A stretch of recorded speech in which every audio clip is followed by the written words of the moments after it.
Hey guys, welcome to IQ plus academy. आज की इस वीडियो में हम लोग मॉडर्न हिस्ट्री का अराइवल ऑफ यूरोपियन से स्टार्ट करेंगे, जो कि टॉपिक वाइज होगा। जितने भी टॉपिक वाइज MCQs बनते हैं उन सभी को डिस्कस करेंगे दोस्तों। और मैं आपको बता देना चाहूँगा कि ये जो बुक है वो है आपका दिशा पब्लिकेशंस का, जैसा कि आप देख रहे होंगे यहाँ पे जनरल स्टडीज़, जो कि सभी एग्जाम के लिए इंपॉर्टेंट होंगे। तो टॉपिक वाइज हम लोग डिस्कस करते हुए चलेंगे पर डे दोस्तों। जितने भी क्वेश्चन बनेंगे सभी लेवल के होंगे यहाँ पे, यूपीएससी लेवल के, state BCS, SSC, banking, railways, defence, जितने भी एग्जाम में ये सभी सिलेबस होते हैं हिस्ट्री के, तो सभी एग्जाम के लिए इंपॉर्टेंट हो जाते हैं। तो वीडियो को देखिएगा जरूर, और क्वेश्चंस आपको बहुत ही अच्छे अच्छे मिलेंगे, इसमें बहुत अच्छे लेवल के क्वेश्चन होंगे, तो काफ़ी हेल्पफुल होने वाला वीडियो। तो चलिए दोस्तों, वीडियो को शुरू करते हैं। आज का अपना पहला क्वेश्चन होगा, इसमें हिंदी को लेकर भी कोई प्रॉब्लम नहीं होगी, मैं सभी को क्लियर करते हुए चलूँगा। अराइवल ऑफ यूरोपियंस मतलब यूरोपियन का आगमन, पहला चैप्टर होगा। यहाँ से हम लोग स्टार्ट करेंगे मॉडर्न हिस्ट्री के। तो अपना पहला क्वेश्चन है, who among the following was the first English man to visit western India. पहला अंग्रेज जो वेस्टर्न इंडिया को विजिट करता है सबसे पहला कौन था? तो वो थे दोस्तों Thomas Stephen. Right answer option D हो जाएगा। आपको क्लियर हो गया होगा। चलिए, बहुत अच्छे अच्छे क्वेश्चन मिलेंगे यहाँ पे, लेवल अच्छा है क्वेश्चन का। नेक्स्ट है, which one of the following was the first English ship that came to India. कौन सी थी दोस्तों? तो थी रेड ड्रैगन। जैसा कि आपको पता ही होगा, red dragon was the first English ship that came to India. के बैटल में इन लोगों से लड़ाई हुई थी रेड ड्रैगन की। किससे? पुर्तगीज से। कब? 1612 में। देखिए, ये सब पॉइंट भी इंपॉर्टेंट होता है। और ये बहुत यात्राएं इन्होंने करी ईस्ट इंडीज की, है ना। उसके बाद चलिए, तो सभी चीज़ें क्लियर होनी चाहिए क्योंकि ये सब भी इंपॉर्टेंट बनता है। Who were the first European to set up sea trade centre in India. Sea trade centre in India, पहले यूरोपियन कौन थे? तो वो थे पुर्तगीज। जैसा कि हमें पता है, पहले यूरोपियन यही आए थे। Portuguese were the first European to set up sea trade centre in India. इन्होंने ही करी थी। कब वास्को डी गामा आए थे? 1498 में पहली बार ये कालीकट में आए थे, केरला में, जो कि पड़ता है, ये भी क्लियर हो जाना चाहिए कि केरला में पड़ता है कालीकट। चलिए, और कॉलोनियल एरा कब से स्टार्ट हुआ था इंडिया में? 1502 से। माइंड रखिएगा, बहुत इंपॉर्टेंट है। पुर्तगीज एम्पायर जो है वो इस्टेब्लिश हुआ। पहला यूरोपियन ट्रेडिंग सेंटर बना कहाँ पे? कोल्लम, जो कि केरल में। पहला यूरोपियन ट्रेडिंग सेंटर कहाँ पे है? First European trading centre Kollam में है, केरल के। ये भी याद रखिएगा। चलिए, ये सभी पॉइंट इंपॉर्टेंट है जो कि एग्जाम में क्वेश्चन बन सकते हैं, है ना। चलिए, who was the first Portuguese viceroy in India. तो आपको क्लियर हो गया होगा, फ्रांसिस्को दी अल्मीडा पहले थे, 1505 में बन के आए थे, है ना। फिर इसके बाद अल्बुकर्क बने, जिनको 1509 में वो आए थे। उन्होंने भी बहुत सारे काम करे, आगे हम लोग बात करेंगे सब चीज़ें, है ना। उन्होंने गोवा को जीता, फिर उसको अपना कैपिटल बनाया। सब चीज़ें बातें होंगी धीरे धीरे। Which one of the following factories in Bengal was established by Portuguese. कौन सी थी दोस्तों? तो वो थी हुगली। अगले प्रश्न पे आते हैं, Vasco da Gama discover the sea route to India in which one of the following year. देखिए, वो क्वेश्चन भी बन गया। तो ये हो जाएगा 1498, आपको पता ही होगा। और ये टोटल 3 बार आए थे। पहली बार 1498 में, दूसरी बार 1502 में, और तीसरा बार 1524 में, जब इनकी मृत्यु हो गई थी यहीं पे 1524 में, 1524 में, याद रखिएगा। चलिए, अगले प्रश्न पे आते हैं, विच one of the following European trading companies adopt the blue water policy in India.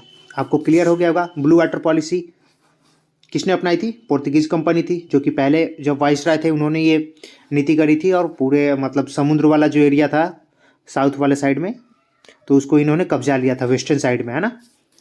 चलिए, क्लियर हो गया होगा। और वो कौन थे? फ्रांसिस्को दी अल्मीडा के टाइम, देख सकते हैं आप यहाँ पे, first Portuguese viceroy in India initiated the blue water policy. इनको बहुत ज़्यादा चीज़ें मतलब नहीं थी, ट्रेड एंड कॉमर्स को छोड़ के ये बहुत ज़्यादा इंटरेस्ट नहीं ले रहे थे, मतलब आंतरिक मामलों में, जो कि भारत की। लेकिन आगे सिनेरियो बदल गया, देखेंगे वो भी। विच of the following European wars flood up the first Carnatic wars in India. कौन सा मतलब रीजन रहा जो कि कर्नाटिक वार का इंडिया में वो हुआ?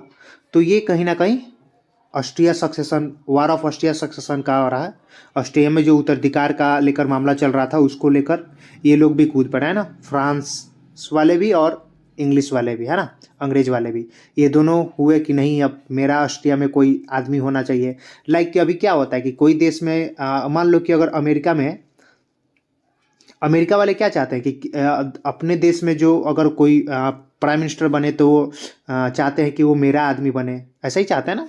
ठीक वैसा ही हम लोग भी क्या चाहते थे अभी रिसेंटली कि इंग्लैंड में हम लोग का ऋषि सुनक करके बने, जो हम लोग के तरफ लिबरल रहे इंडिया से, है ना। तो ऐसा हम लोग भी चाहते थे ना। ठीक वैसा ही जो भी पावरफुल कंट्री होती है ना, वो चाहती है कि दूसरे कंट्री में या दूसरे जगह पे मेरा आदमी कहीं बने। होता है ना कि मेरा आदमी बन जाएगा तो मेरा काम करेगा, ऐसा समथिंग कहीं भी पावर में। तो वही होता है, सभी चीज़ों पे हम लोग समझ सकते हैं इस चीज़ को।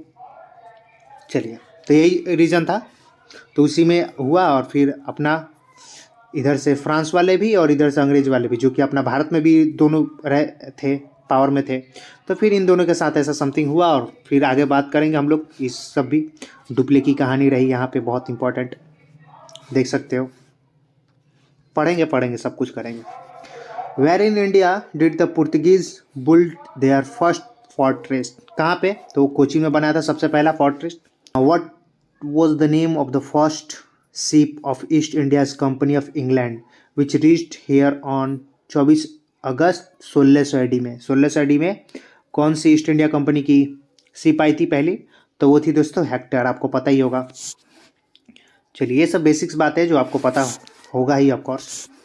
चलिए, मज़ा आ रहा होगा आपको, रिवाइज भी हो रहा है, कुछ नया नया बातें भी मिलेंगी आपको जानने के लिए। चलिए, how many times did Vasco da Gama came to India, कितनी बार वास्को डी गामा आए थे इंडिया में, तो जैसा हमने बात करी थी पिछली बार, 3 बार आए थे। पहला 1498, दूसरा 1502, तीसरा 1524, 1524 में जब इनकी मृत्यु हो जाती है यहाँ पे, है ना, जैसा कि आप यहाँ पे देख सकते हो। चलो, कोई इशू नहीं है, जो भी इंपॉर्टेंट होगा मैं आपको जरूर बताते चलूँगा। Who among the following Europeans were the last to came to pre-independence India as traders? कौन थे दोस्तों, तो वो थे फ्रेंच, सबसे लास्ट में आए थे। आप इसका जो सीरीज वाइज है वो आप याद रख सकते हो। सबसे पहले पुर्तगीज आए थे, फिर डच, फिर इंग्लिश, फिर फ्रेंच 4 नंबर पे, है ना। तो PDEF ऐसे करके याद रख सकते हो आप। फिर एक और सीरीज है P के बाद ई का, फिर उसके बाद डी का, फिर उसके बाद एफ का, तो ऐसा वाला भी सीरीज है। तो आप दोनों चीज़ याद रख सकते हो। एक होता है कि फैक्ट्री का एस्टेब्लिशमेंट, मतलब फैक्ट्री की स्थापना, और दूसरा होता है कि वो आए, दोनों में थोड़ा सा अंतर है, बस डी और ई का अंतर है ना, याद रखिएगा। चलिए, तो जैसा कि हमने कही कि ये बुक है, आप देख सकते हो, इसी बुक से हम लोग कर रहे हैं क्वेश्चन, है ना। तो हमने इतने सारे क्वेश्चन कर लिए हैं, अब हम लोग आगे आते हैं। यहाँ पे थोड़ा सा मैं इसको जूम कर लेता हूँ कि आपको अच्छे से क्लियर हो।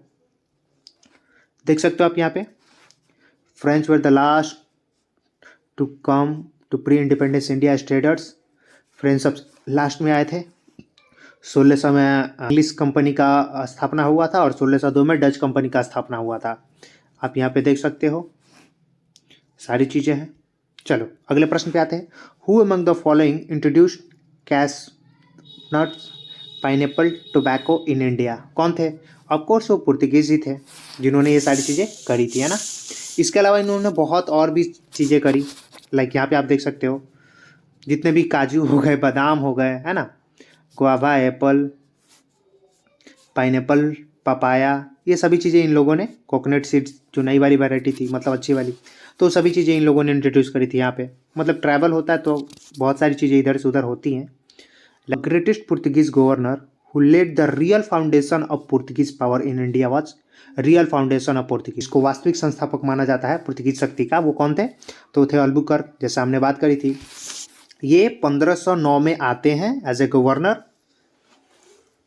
और फिर 1510 में इन्होंने गोवा को जीत लिया, आते ही गोवा को जीत लिया। देखो कितने मतलब स्पीड में काम कर रहे थे ये। फिर 1511 में इन्होंने जो इंडोनेशिया वाला एरिया था, उसका जो मलक्का स्टेट वाला पार्ट होता है, इसको इन्होंने जीत लिया, इस पे इन्होंने अपना कंट्रोल कर लिया, मलक्का स्टेट पे। फिर 1515 में इन्होंने फारस की खाड़ी, जिसके वजह से ये पूरा गेम हुआ कि यूरोपियन इंडिया खोजने के लिए आए, उसको भी इन्होंने अपने कब्जे में ले लिया, फारस की खाड़ी। फारस की खाड़ी का जो हॉर्मुज वाला एरिया था, उसको हॉर्मुज पर अधिकार कर लिया इन्होंने 1515 में। अब देखो, जब अब जो भी चीज़ें इनको ज़रूरत थी वो चीज़ें इन्होंने कर ली। पहले से समुद्र पे इन्होंने एक अधिकार बना के रखा हुआ था। फिर क्या हुआ, अब ये सोच अब इनके माइंड में आया कि क्यों ना पुर्तगीज जो है वो यहाँ पे एक अस्थाई तरीके से हो जाए, यहाँ का सिटीजन बनने की वो कर रहे थे, कोशिश कर रहे थे, है ना। तो उसके लिए इन्होंने मतलब बहुत सारे पुर्तगीजियों से मतलब इंकरेज भी करा कि आप यहीं पे शादी करो और यहीं पे बसाने की कोशिश करो, है ना, यहाँ पे हम लोग अपनी एक आबादी बसाएंगे, ऐसा समथिंग करके। तब देखो, अब शादी तो करोगे तो कोई लड़की अपना शादी करने को देगा नहीं जल्दी से, क्योंकि ये बाहर से आए हुए थे, समुद्र के पार से आए हुए थे। तो इन्होंने क्या किया कि अपने एरिया में सती प्रथा को ख़त्म कर दिया। उस समय सती प्रथा चल रहा था, सती प्रथा को ख़त्म कर दिया। तो जिस औरत को सती प्रथा के ना कि उसको ले जाकर जला दिया जाता था, तो उसको जला के ना उसको बंद कर दिया था। तब जिसको वो लोग अपने देशवासी क्या सोच रहे थे कि इसको जलाया जाए, तो उसको उससे ये लोग विवाह कर लेते थे। तो ऐसा समथिंग इन लोगों ने एक इनिशिएटिव अपना स्टार्ट करा, है ना। तो ये बहुत मतलब बहुत ज़्यादा इसीलिए इनको रियल वो करा जाता है कि इन्होंने बहुत ज़्यादा काम किया पुर्तगीज़ को लेकर सॉरी। तो ये चीज़ें रही थी, है ना। तो ये इंपॉर्टेंट होता है, आप याद रख सकते हो। मुझे लगता है कि क्लियर हो गया होगा कि सती प्रथा को निषिद्ध कर दिया इसी वजह से, क्योंकि ये अपना अपना आबादी बढ़ाना चाहते थे, है ना, मतलब अपना यहाँ पे सेटलमेंट चाहते थे, दैट्स वाई। चल next, the Peshwa who engineered the capture of Salsette and Bassein from the Portuguese in 1739 was. अब देखो, बेसिन को इन्होंने कब जीता था, कृष्ण बेसिन को 1534 में इन्होंने जीता था। बेसिन पे कब्जा किया था 1534 में, किसने किया था, मुनोडिक उन्होंने, है ना। लेकिन उसको फिर पेशवा जो थे वो कौन, जिन्होंने पुर्तगीज से इसको अपना ले लिया, वापस ले लिया। तो यहाँ पे आप दोनों याद रख सकते हो, सल्सिटी और बेसिन, है ना। तो वो कौन थे, वो थे बाजीराव प्रथम, याद रखना, बाजीराव प्रथम। चलो, कब, 1739 में। एक्चुअली ये क्वेश्चन में ही लिखा हुआ है, कोई इशू नहीं, ये दोनों आइलैंड है ना। चलो, Who among the following European was first to come India to establish trade relation with their country? कौन थे भाई, वो पुर्तगीज से। इजी क्वेश्चन है। अब यहाँ पे आप छोटी छोटी चीज़ें हैं जो हमने पहले भी बात करी थी। कोल्लम केरल में पहला यूरोपियन ट्रेडिंग सेंटर बना, क्लियर हो गया। फ्रांसिस्को डी अल्मीडा को इन्होंने अपना पहला क्या वाइसराय अपॉइंट करा। 1502 में कॉलोनियल एरा स्टार्ट हो जाता है भारत में। तो ये 3-4 चीज़ें हैं जो बेसिक्स हैं और इम्पॉर्टेंट भी होती हैं। चलो, during whose tenure did the incident of black hole याद आया होगा, टेक प्लेस, कब, सिराजुद्दौला ऑफ कोर्स।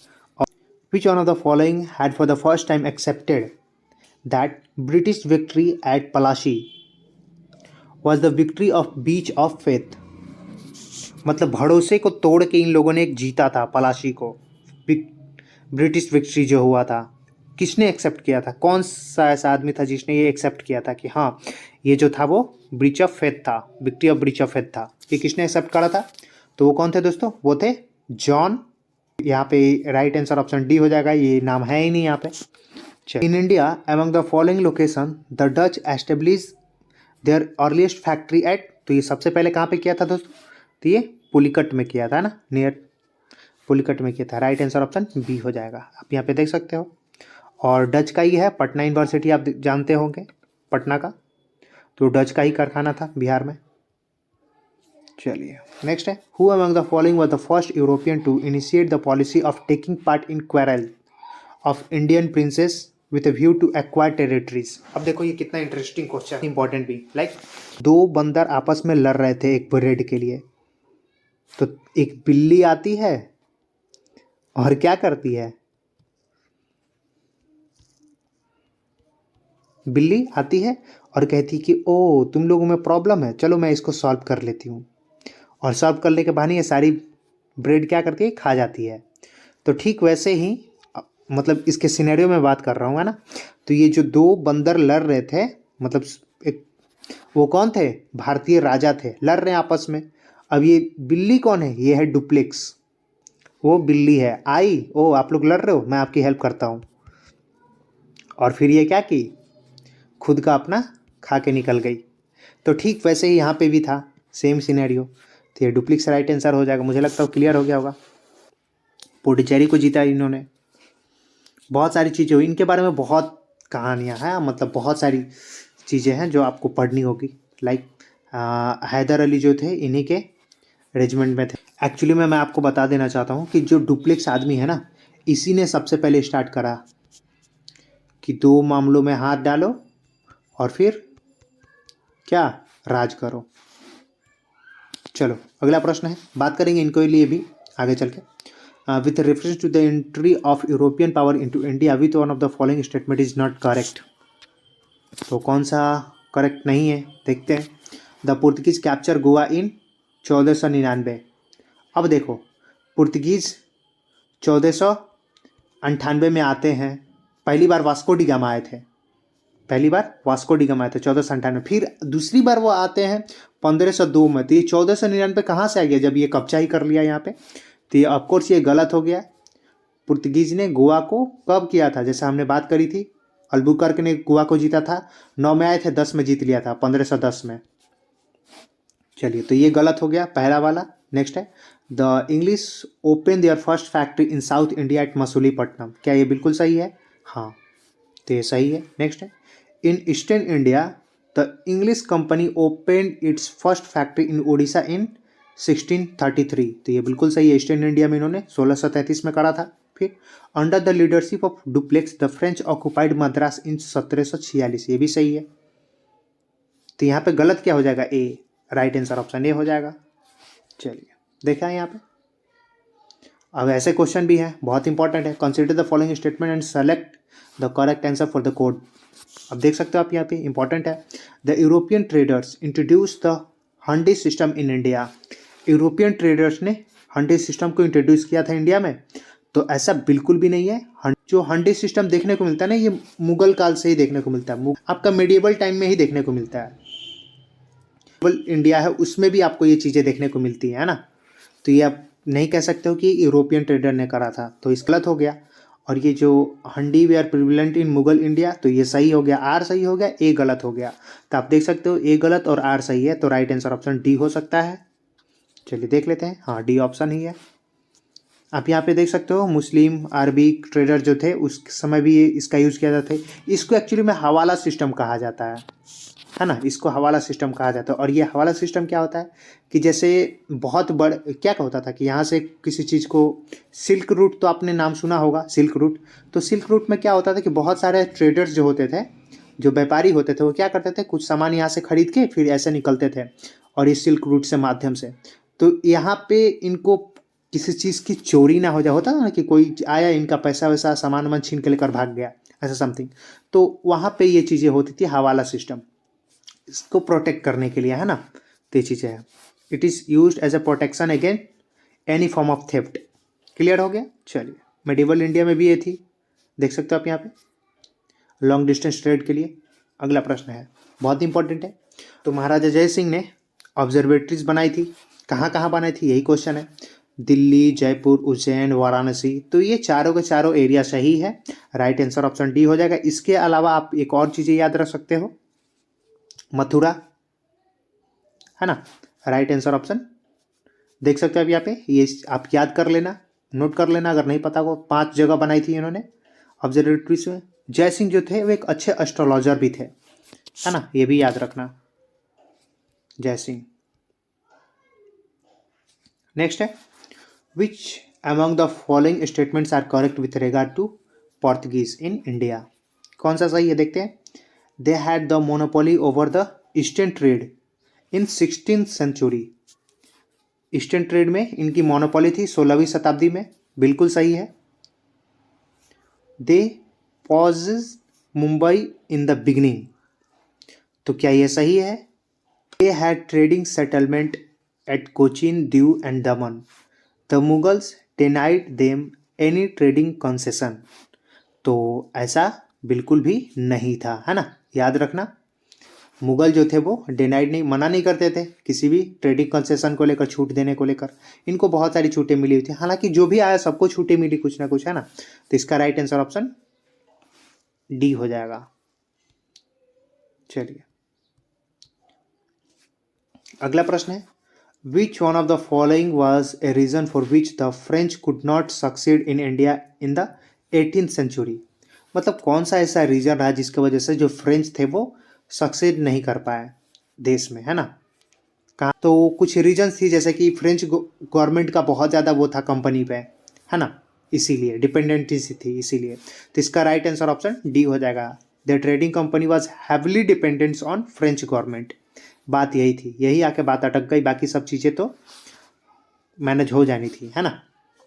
उन्होंने ही इसकी स्थापना करी थी बैप्टिस्टा ने। आप बैप्टिस्टा करके याद रख सकते हो। फ्रेंच ईस्ट इंडिया कंपनी की कब, 1664 में, है ना। अब ये देख रहे थे कि इंग्लिश और डच जो है वो अपनी कंपनी बढ़ाए जा रहे हैं और बहुत ज़्यादा वो ट्रेड कर रहे हैं उनसे, बहुत फ़ायदा ले रहे हैं, तो क्यों ना हम भी कुछ करें। तो इसीलिए इसी मतलब लिहाजा से इन्होंने ये काम करा था, इसकी स्थापना करी थी। चलिए नेक्स्ट है, which of the following was were reasons for the success of European trading companies in south India during the 17th century. तो देखते हैं, the presence of Mughals in south was not as much as in north. बिल्कुल सही बात है, इनका जो north में पकड़ था वो साउथ में वैसा कुछ पकड़ नहीं था, है ना। नॉर्थ में इनका बहुत अच्छा पकड़ था, लेकिन साउथ वाला रीजन में ये उतना अच्छा नहीं थे। अगला है, the Vijayanagar kingdom has been overthrown in the late 16th century. तो ये भी सही बात है, विजयनगर का जो साम्राज्य था वो भी बर्बाद हो चुका था लगभग उस समय का। फिर है, the south has many small and weak states. ये भी सही बात है, साउथ में क्या थी, बहुत मतलब छोटी छोटी रियासतें थी और कमज़ोर हो गई थी, है ना। तो इस वजह से इधर के साइड क्या किया, जो यूरोपियन थे उन्होंने टारगेट करा इधर के साइड ही सबसे पहले। तो इसका राइट आंसर क्या हो जाएगा दोस्तों, ऑप्शन ए हो जाएगा, जान सकते हो आप यहाँ पे। चलिए अगला प्रश्न है, which one of the following was not true about the Kerala king Marthanda Varma. Marthanda Varma के बारे में कौन सा एक ऐसा लाइन है जो सही नहीं है, स्टेटमेंट है जो सही नहीं है, देख सकते हैं आप यहाँ पे। मर्थंड वर्मा बहुत ही इंपॉर्टेंट नाम है ये, है ना। ही रूल्ड ओवर ट्रेवेनकोर, सही है। ही सबड्यूड द फिड्यूटरीज, सही है। He give heavy bribes to the European officer to maintain peace, ऐसा कुछ भी नहीं है, ये किसी को भी कोई भी मतलब रिश्वत उश्वत कुछ भी ऐसा समथिंग नहीं देते थे, है ना, कुछ भी नहीं देते थे, कोई मतलब टैक्स वैक्स नहीं देते थे ये। क्यों, क्योंकि इनके पास एक बहुत ही स्ट्रांग आर्मी थी, मॉडर्न आर्मी थी, है ना। और ये ऐसे मतलब भारतीय थे जिन्होंने डच को हराया था, देख सकते हो आप वो, है ना। Battle of Colachel against the Dutch, देख सकते हो आप यहाँ पे, पहले ही भारतीय थे। क्या नाम था इनका, मर्तंड वर्मा। कहाँ के थे ये, त्रिवेनकोर के। 1758 तक ये वहाँ के राजा होते हैं। नेक्स्ट है, consider the following statement about the European traveller to India. Thomas Roe, representative of East India Company, he granted the permission by Jahangir to open a factory at Surat. बिल्कुल सही है, Thomas Roe East India Company के हैं, है ना। इन्होंने जहांगीर से permission लिया सूरत में फैक्ट्री खोलने के लिए, थॉमस रॉ। नेक्स्ट देखते हैं, Hawkins was driven out from Agra by the Mughals at the instigation of Portuguese. तो ऐसा बिल्कुल भी नहीं है, गलत है ये। Father Monserrate travelled with Akbar on his journey to Kashmir. तो ये भी सही है, ये भी याद रखिएगा। तो इसका राइट आंसर ऑप्शन 1 और 3 डी हो जाएगा। देख सकते हो आप यहाँ पे, बहुत सारी चीज़ें यहाँ पे क्लियर हो गई है ना। सूरत से अजमेर जाते जहाँ पे जागीर होते हैं ना, फिर जहांगीर के कोर्ट में ये 1615 से 1618 तक रहते हैं। फादर मॉन्स्टेड जो है वो ट्रैवल करते हैं अकबर के साथ उनकी कश्मीर जर्नी में, ठीक है। चलिए अगला प्रश्न पे आते हैं, who among the following European were the last to come to pre independence India as traders. तो ये रिपीट क्वेश्चन है, बहुत इंपॉर्टेंट है, French. Next, which of the following is connected with blue water policy. कौन है भाई, तो blue water policy de Almeida, Francisco de Almeida. Clear हो गया होगा। अल्बुकर्क जबकि रियल संस्थापक माने जाते हैं। Name the French commander who was को defeated in the battle of Wandiwash in 1760। तो कौन थे दोस्तों फ्रेंच से, तो वो थे कॉट लिली। आप इसको याद रख सकते थे कैसे, लिली कूट के लाल कर दिया, ऐसा समथिंग, कूट के लाल कर दिया। तो आयरकूट उधर से थे इंग्लिश से, अंग्रेजी से, और इधर से थे कॉट लिली, तो कूट के लाल कर दिया, लिली लाल कर दिया, कूट के लाल कर दिया। तो इसने कूटा, तो इसी वजह से ये जीत गया, ये हार गए फ्रेंच। तो क्लियर हो गया वांडीवास का 1760, जब ये क्या चल रहा था उस समय, कर्नाटक थर्ड वार चल रहा था, कर्नाटक थर्ड वार चल रहा था ना, याद रखना, ऐसे करके याद रख सकते हो, कोई इशू नहीं है। Who among the following was the envoy of British king James प्रथम एट जहांगीर कोर्ट। कौन थे दोस्तों? तो विलियम हॉकिंस थे, जहांगीर के कोर्ट में आए थे ना विलियम हॉकिंस इंग्लिश रिप्रेजेंटेटिव थे, जहांगीर के पास आए थे। अब देखो ये 1608 में आया था, आपको पता होगा 1608 में, है ना। इनको भेजा गया था अकबर के दरबार में, लेकिन ये अब उस समय अकबर तो थे नहीं, अकबर तो 1605 में उनकी मृत्यु हो गई थी, तो जहांगीर बन चुके थे। तब जहांगीर के दरबार में अब आए, फिर उसके बाद इन्होंने बहुत सारी चीज़ें करी, है ना। चलिए, तो ये आप यहाँ पे देख सकते हो।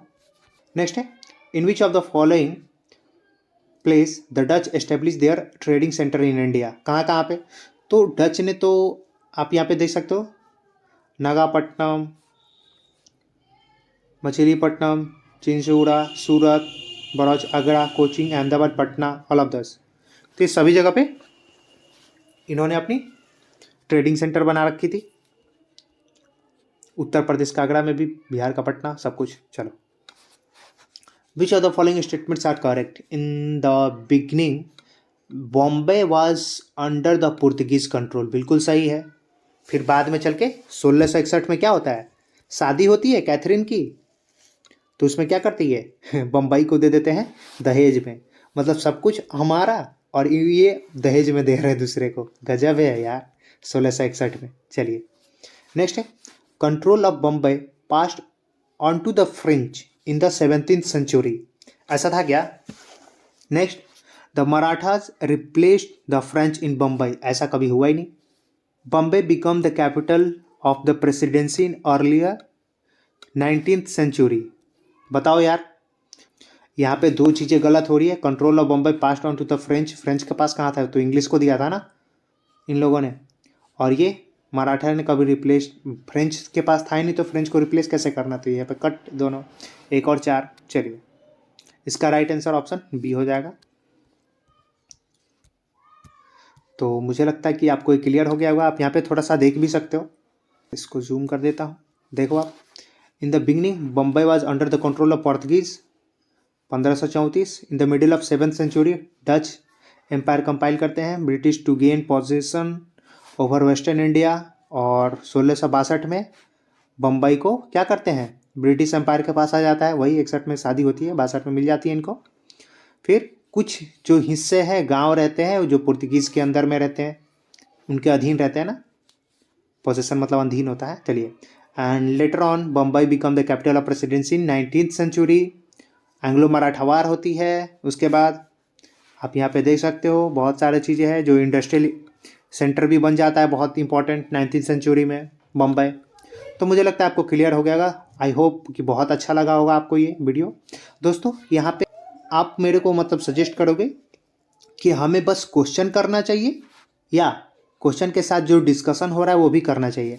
अगर क्वेश्चन करना चाहिए तो मैं बस क्वेश्चन करूँगा, है ना, और मतलब जैसा आप लोग मतलब अच्छा फील करो, लाइक, है ना, और नहीं तो डिस्कस भी करते हुए चलेंगे, तो वो भी सही है। तो जैसा आप बोलो, आपका सजेशन हमारे लिए बहुत इंपॉर्टेंट है।